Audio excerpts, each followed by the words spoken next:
Bonjour à tous et bienvenue sur la chaîne des arts martiaux français. Aujourd'hui je vous propose de découvrir la conférence que j'ai pu donner en visio sur le serveur Discord grâce au club Les Wyverns qui m'a donné donc la parole pour pouvoir m'exprimer sur les arts martiaux français et la polytechnique. Alors il y a eu quelques petits soucis techniques durant l'enregistrement, donc il y aura au niveau de la qualité du son, ce sera pas tout le temps la même. Il y a des moments où ce sera moins bien que d'autres.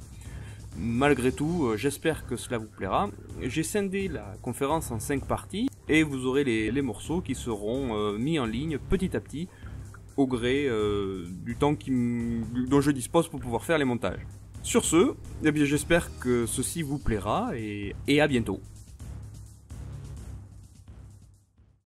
Bonjour à tous et bienvenue pour cette première conférence que j'ai l'honneur de donner par visio au travers du serveur Discord du club Les Wyverns, un club AMHE situé en Lorraine qui est aussi en binôme avec le club de Nancy, je crois. Je mettrai en commentaire dans la description de la vidéo toutes les informations de ces deux clubs. Bien, aujourd'hui je voudrais vous parler des arts martiaux français, comme par hasard, et plus particulièrement de l'art de la polytechnique martiale, c'est-à-dire le fait de travailler plusieurs aspects et plusieurs types d'escrime, d'armes ou de boxe ou de lutte, afin de développer des compétences générales. Avant de commencer cette conférence, je me présente un petit peu pour ceux qui ne me connaissent pas. Donc je m'appelle Romain et j'enseigne les arts martiaux français au club AMHE de la MJC Luc Laprimobe en Aveyron. J'ai adhéré à la Fédération française des arts martiaux historiques européens en 2015, mais je m'intéresse au sujet depuis à peu près 2010. Je viens du monde de la savate boxe française, où j'ai passé un diplôme de moniteur. Et en fait, dans l'idée générale, c'est que j'étais arrivé au bout de ce que je trouvais intéressant, et c'est en me tournant vers l'étude historique que j'ai découvert quelque chose qui vraiment m'intéressait énormément. Bien, maintenant nous allons passer un petit peu au plan de cette conférence. Tout d'abord, je vais vous parler de la vision de la pratique au XIXe siècle, puis la vision contemporaine.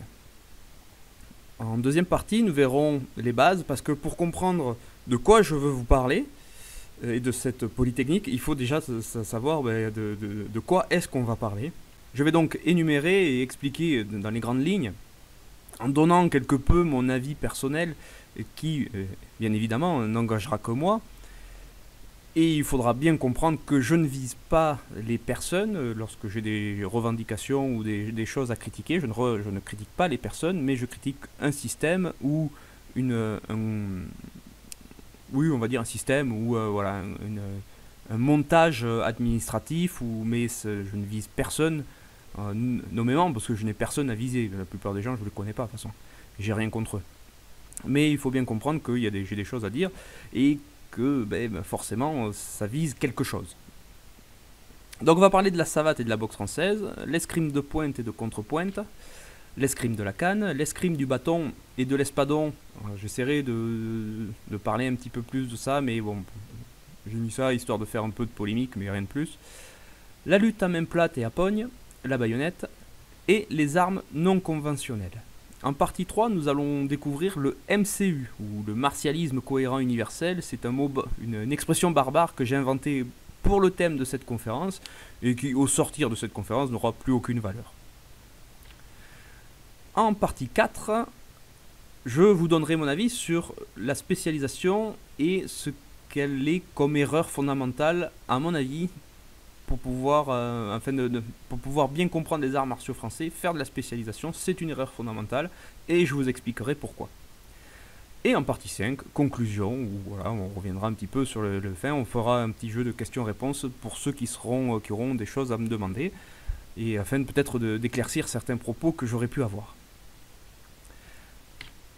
Commençons donc par l'introduction et la vision de la pratique au XIXe siècle. Eh bien, de ce que j'ai pu en lire dans les traités, les sources primaires ou les sources secondaires, ce qui revient vraiment avec force, c'est le principe de l'hygiène du corps et la santé par la pratique.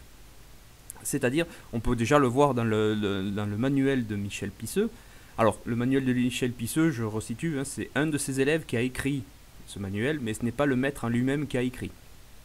Donc, il y explique que la pratique de l'art de la savate est quelque chose de fondamentalement très bon pour la santé, mieux que l'escrime, mieux que la gymnastique.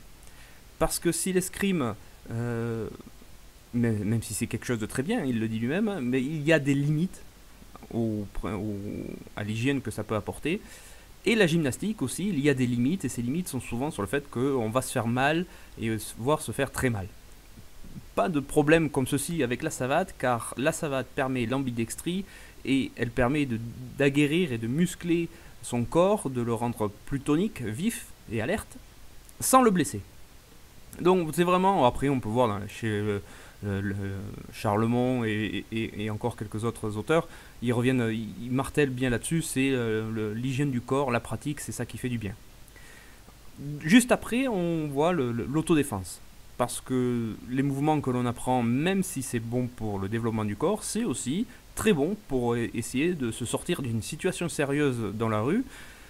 C'est de l'autodéfense, et il faut bien prendre en compte que les chaussures de l'époque ne ressemblent pas trop en termes de poids et de dureté à celles que l'on peut porter aujourd'hui.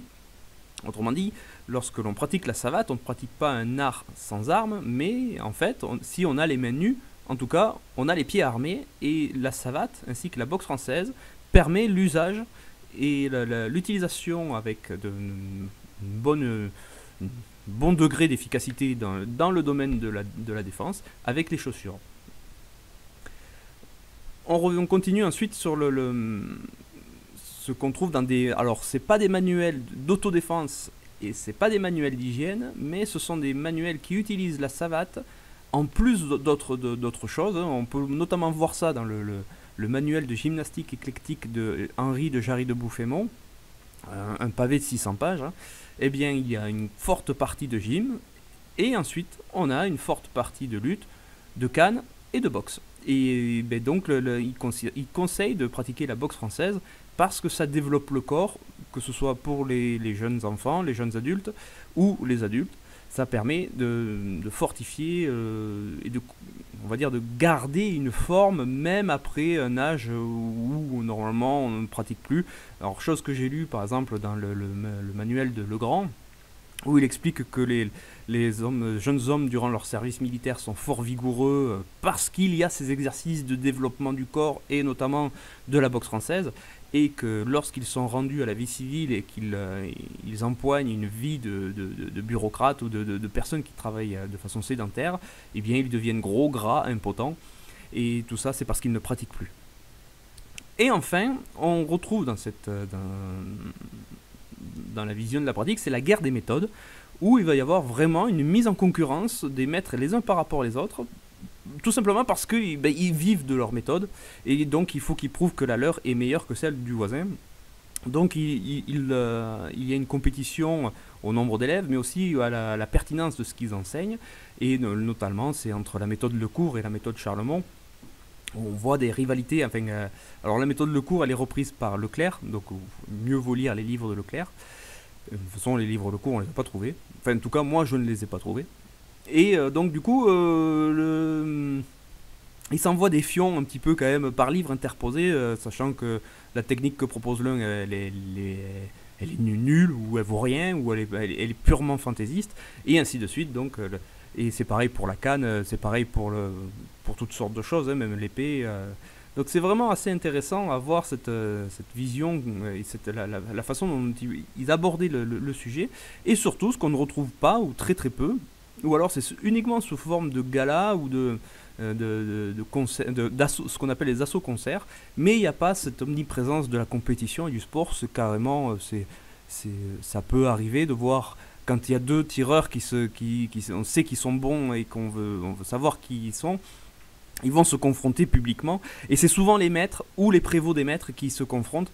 On n'a pas des armées de petits compétiteurs qui arrivent pour essayer comme on peut voir. Ça n'a rien à voir avec ce qu'on peut voir aujourd'hui en fait à ce niveau-là.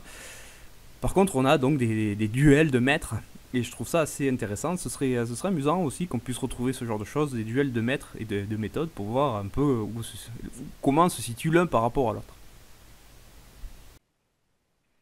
Alors maintenant, voyons voir un petit peu la vision contemporaine que l'on pourrait, que je peux voir à travers mes yeux totalement subjectifs. Et en plus, j'ai baigné dedans un petit peu au début.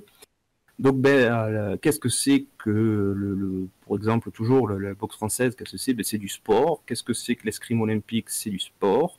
Qu'est-ce que c'est que la lutte? C'est du sport. C'est de la compétition. Du moins, c'est ce qui est mis en avant le plus, avec de la recherche de performance. Il faut être le meilleur, hein, sinon on perd aux compétitions. Donc, on n'est pas bon en sport.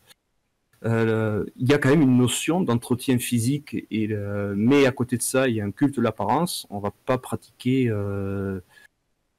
Alors, ça va être à double tendance, enfin, c'est à double tranchant ce que je vais dire, mais dans mon idée, je sais que c'est assez clair. Maintenant, c'est à moi de le rendre clair en le disant, c'est que souvent, allez, je généralise à mort. Quand les gens vont pratiquer une culture style body combat, body fight, fitness ou je sais pas quoi, les gens ils vont pas apprendre une méthode de combat, ils vont pas apprendre à développer leur faculté physique, leur faculté pour sentir le danger ou pour être vif ou pour détecter.